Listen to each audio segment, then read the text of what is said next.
Hello, Single Tracks readers. Today I'm going to talk a bit about the Hope Tech 3 E4 brakes. That's their 4-piston brake designed for enduro bikes and heavier trail riding, whereas the V4 is their downhill brake. These powerful disc pinchers are certainly not new. They've got a large following all over the world, a lot of folks that really love Hope brakes and won't use anything else. And after setting them up and using them for several months, I have a good idea of why that is.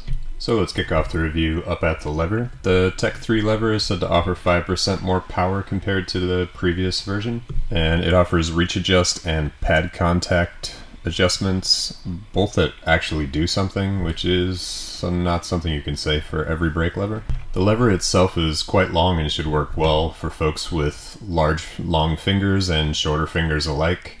Given the 2 adjustments, and then obviously you can adjust it inward and outward on the bar like any other brake. There are shift lever adapters for Shimano and SRAM.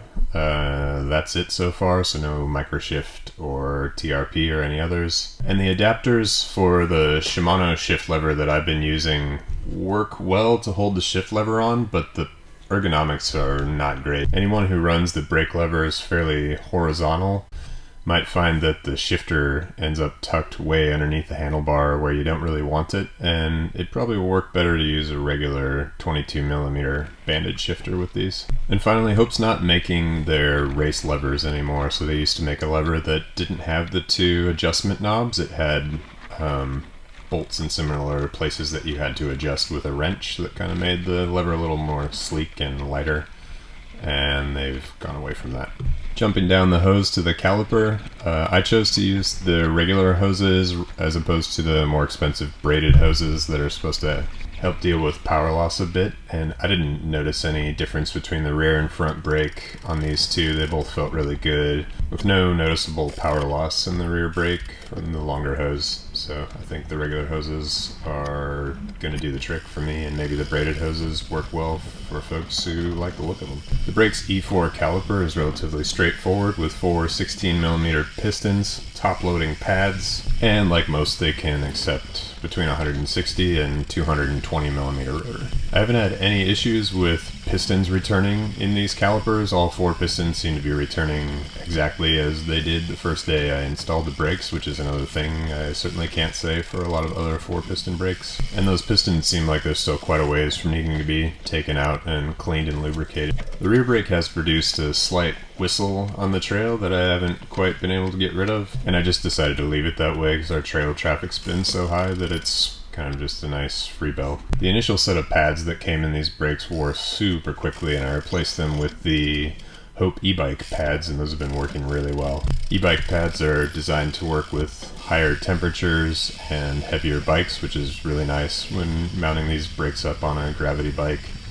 You just get a little bit longer pad life that way, whether your bike's motor is powered by a battery or peanut butter. For rotors, I went with a 180 Hope floating rotor in the rear and a 200 in the front, and they both worked super well. The construction is somewhat similar to Shimano, with a steel braking surface riveted to a chunk of aluminum to help dissipate heat. And the rotors seem to have a nice thickness that creates a balance between weight and performance. On the trail, one of the first things I noticed with the Hope brakes is that they have a super wide modulation range. It's similar to a Formula Cura 4 or a SRAM Code RSC, with an even longer pad engagement feel in the lever compared to the Code. There is a bit of dead lever where the lever pulls and the pads don't contact, and I often hold the lever kind of right before the pads are going to contact with my index finger and just keep it there. In terms of raw braking power, I would again point to the Code and the Cura 4. Both of those brakes have a fairly similar reaction during kind of emergency braking or late braking, when you're really on the brakes and you need them to either steer the rear wheel in a different direction or you need to scrub as much speed as possible immediately.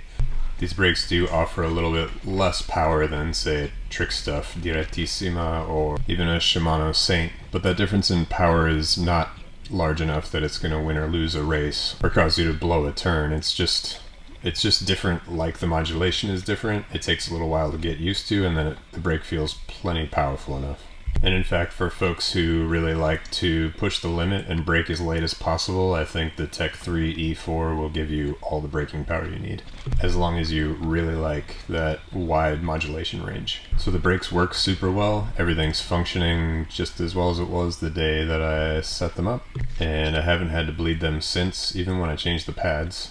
The final point that I'd like to note is that these brakes are maybe the easiest to bleed. At least they're right up there with Shimano. They use a gravity bleed system similar to some motorcycle brakes, with an aluminum fluid cup that sits just above the master cylinder and a simple oil catch at the other end. It's about as easy as it gets. You can even bleed the brakes with the pads still in if you want to risk it. And the system can also be bled without the kit by simply filling the master cylinder with oil, although that will take a lot longer and potentially be a little less precise.